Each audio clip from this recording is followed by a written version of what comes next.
Assalamualaikum warahmatullahi wabarakatuh. Halo cuy, balik lagi bareng Akil C. Kali ini saya akan menjelaskan tentang materi sejarah Indonesia kelas 11, yaitu Konferensi Meja Bundar atau biasa kita sebut dengan KMB. Sebelumnya, saya akan perkenalkan diri terlebih dahulu. Saya Akil Cevaliado dari kelas 11 IPA 9 atau biasa disebut dalam SMA Negeri 9 Bandar Lampung, yaitu KBC. Oke, yang pertama tentu kita harus bahas nih, di mana lokasi terjadinya KMB ini. KMB ini sendiri terjadi di negara Belanda, di kota Den Haag, pada 23 Agustus sampai 2 November 1949.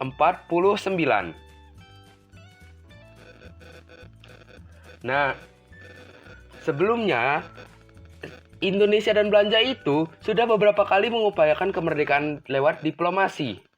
Ada perjanjian Linggarjati pada 1946, perjanjian Renville pada 1948, dan perjanjian Romeroyen pada 1949.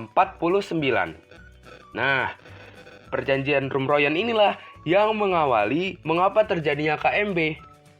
Oh iya, tujuan KMB itu juga menyelesaikan sengketa antara Indonesia dan Belanda seadil dan secepat mungkin. Nah, selanjutnya kita akan membahas tokoh-tokoh yang terlibat dalam konferensi Meja Bundar. Dari Indonesia, tokoh-tokoh yang terlibat dalam konferensi Meja Bundar yaitu ada Muhammad Hatta, ada Muhammad Rum, ada Mr. Supomo, ada Dr. J. Leimena, ada Mr. Ali Sastroa Mijoyo, ada Dr. Sukiman, ada Insinyur Juanda, ada Dr. Sumitro Joyo Hadi Kusumo, ada Mr. Suyono Hadinoto, ada Mr. Aka Pringgodigdo. Oh iya, Mr. Pringgodigdo ini saya tidak menemukan fotonya, jadi saya hanya berikan tulisannya saja ya teman-teman. Lalu ada TB Simatupang, dan yang terakhir ada Mr. Sumardi. Nah, lalu ada dari BFO nih. BFO ini diwakili oleh Sultan Hamid II yang berasal dari Pontianak.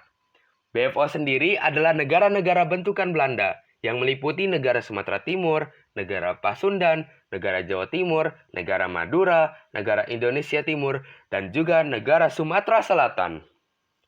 Dari Belanda, kita ada Mr. Van Marseven, dan dari UNCI sebagai mediator, kita ada Critchley dari Australia. UNCI ini sendiri adalah lembaga yang membantu Indonesia untuk menyuarakan kemerdekaannya dan diakui oleh Belanda. Setelah tahu tokoh-tokohnya nih, kita akan membahas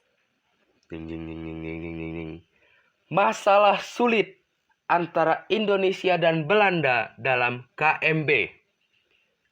Yang pertama, yaitu Uni Indonesia Belanda, di mana pihak Indonesia menghendaki agar sifatnya itu tidak permanen, yang berarti sifatnya hanya kerjasama bebas dan sementara. Sementara Belanda menghendaki kerja yang lebih luas dengan organisasi yang sifatnya permanen. Yang kedua, ada masalah hutang terhadap Belanda. Pihak Indonesia mengakui utang-utang Hindia Belanda sampai menyerahnya Belanda terhadap Jepang. Tapi Belanda sendiri menghendaki agar Indonesia mengambil alih semua hutang Belanda sampai penyerahan kedaulatan, termasuk biaya perang kolonial melawan TNI. Sangat kejam sekali Belandanya. Nah, saatnya kita menuju materi yang terakhir. Materi yang terakhir yaitu hasil dari konferensi Meja Bundar. Setelah melalui perdebatan yang alot, perdebatan yang seru nih tentunya. Mungkin bagi kita seru ngedenger ya, tapi bagi para pejuang itu wah susah sekali. Nah, hasil-hasil yang diperoleh pada 2 November 1949 yaitu yang pertama, masalah Irian Barat akan diselesaikan setahun kemudian setelah pengakuannya kedaulatan. Lalu yang kedua adalah Republik Indonesia Serikat akan mengembalikan hak milik Belanda dan memberikan izin baru untuk perusahaan-perusahaan Belanda. Yang ketiga adalah Republik Indonesia Serikat harus membayar hutang-hutang Hindia Belanda sampai waktu pengakuan kedaulatan. Yang keempat yaitu akan dibentuk Uni Indonesia Belanda yang bersifat lebih longgar berdasarkan kerjasama secara sukarela dan sederajat. Uni Indonesia Belanda ini disepakati oleh Ratu Belanda. Nah, selanjutnya ada corak pemerintahan Republik Indonesia Serikat akan diatur dengan konstitusi yang dibuat oleh para delegasi Republik Indonesia dan BFO selama KMB berlangsung. Lalu, selanjutnya yang terakhir adalah Belanda mengakui keberadaan negara Republik Indonesia Serikat sebagai negara yang merdeka dan berdaulat. Republik Indonesia Serikat terdiri dari Republik Indonesia dan 15 negara bagian atau daerah yang pernah dibentuk Belanda. Nah, mungkin itu saja yang dapat saya sampaikan. Terima kasih atas perhatiannya. Wabillahi taufiq wal hidayah. Wassalamualaikum warahmatullahi wabarakatuh.